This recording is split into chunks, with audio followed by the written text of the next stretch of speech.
7 April 2024 रोजी झालेल्या set परीक्षेची इंटरिम ॲन्सर की पब्लिश झालेली आहे.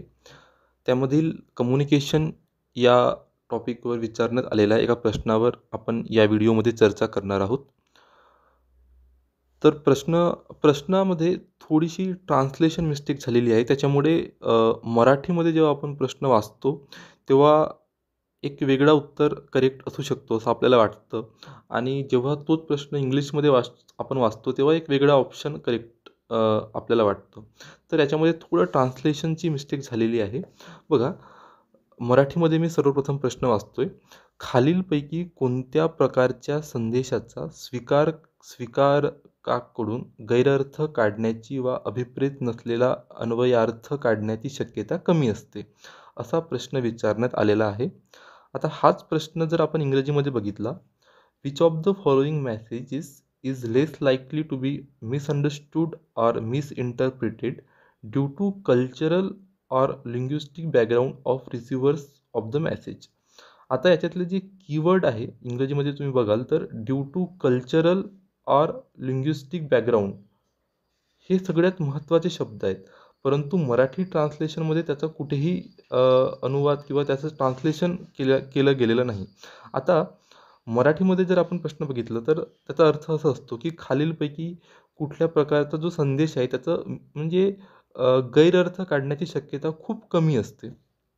आता याच्यावर जर आपण विचार केला तर जो लेखी शब्द असतात, म्हणजे जो रिटन कम्युनिकेशन जो केलेला असतो, जेवढं काही फॉर्मल कम्युनिकेशन केलं जातं ते रिटन वेमध्ये केलं जातं, तर त्याच्यामध्ये गैरसमज होण्याचे चान्सेस खूप कमी असतात.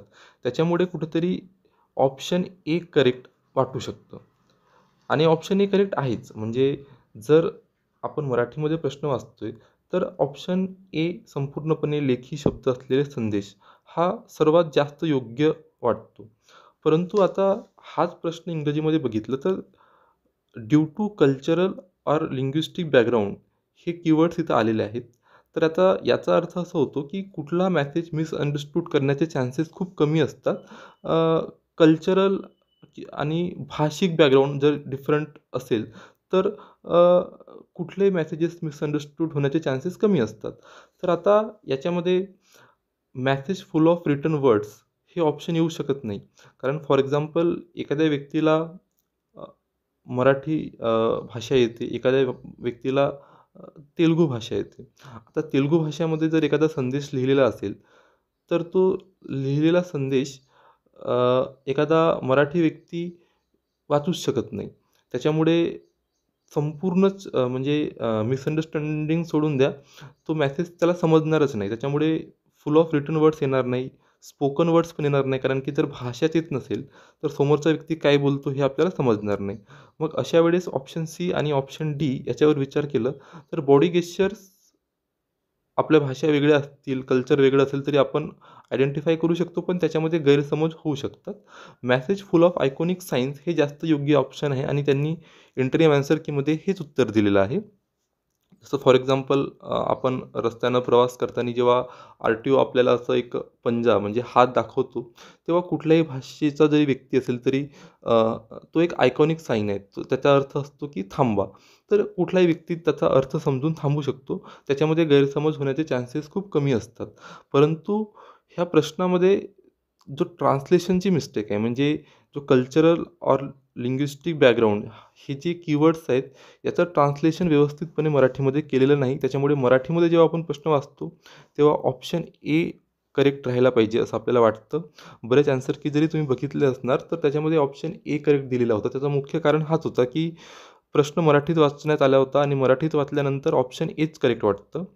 पण तोच प्रश्न जेव्हा आपण इंग्रजीमध्ये वाचतो आणि ह्या कल्चरल आणि लिंग्विस्टिक बॅकग्राऊंड हे जे कीवर्ड्स आहेत याचा वापर जेव्हा करतो तेव्हा option D message full of iconic sign हे जास्त योग्य वाटतं. इंटरिम ॲन्सर कीनुसार ऑप्शन डी हेच करेक्ट उत्तर दिलेलं आहे. आता जेव्हाही असं ट्रान्सलेशनची काही मिस्टेक होते तेव्हा इंग्रजीमध्ये जो प्रश्न असतो त्याला कॉन्सिडर केलं जातं, आणि त्याच्यानुसारच ॲन्सर की बनवली जाते, आणि त्याच्यानुसारच मार्क्स दिले जातात.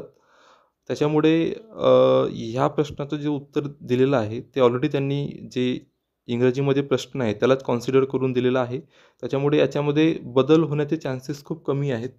परंतु अशी ट्रान्सलेशनची जर काही चूक झाली असेल, तर त्याचं बेनिफिट एकतर तो प्रश्न बाद करून सर्वांना द्यायला पाहिजे किंवा मराठीमध्ये जो उत्तर योग्य वाटतोय, तो उत्तर पण योग्य द्यायला पाहिजे आणि इंग्रजीमध्ये जो उत्तर योग्य आहे, तो पण योग्य द्यायला पाहिजे. कारण पेपर 1 बघितला तर एका तासामध्ये आपल्याला सोडवायचा असतो. मग एका तासामध्ये दोन्ही भाषेमध्ये प्रश्न वाचणं शक्य होत नाही. खूप विद्यार्थी असे आहेत, ते फक्त मराठीला फॉलो करतात. म्हणजे मराठी प्रश्न वाचून मग त्याच्यानंतर प्रश्न सोडवतात. एखाद्या प्रश्नामध्ये जर आपल्याला काही डाऊट वाटला, तर आपण दोन्ही भाषेमध्ये वाचतो. म्हणजे एका तासामध्ये दोन्ही भाषेमध्ये प्रश्न वाचणं शक्य नसतं. बहुतेक विद्यार्थी मराठीच फॉलो करतात.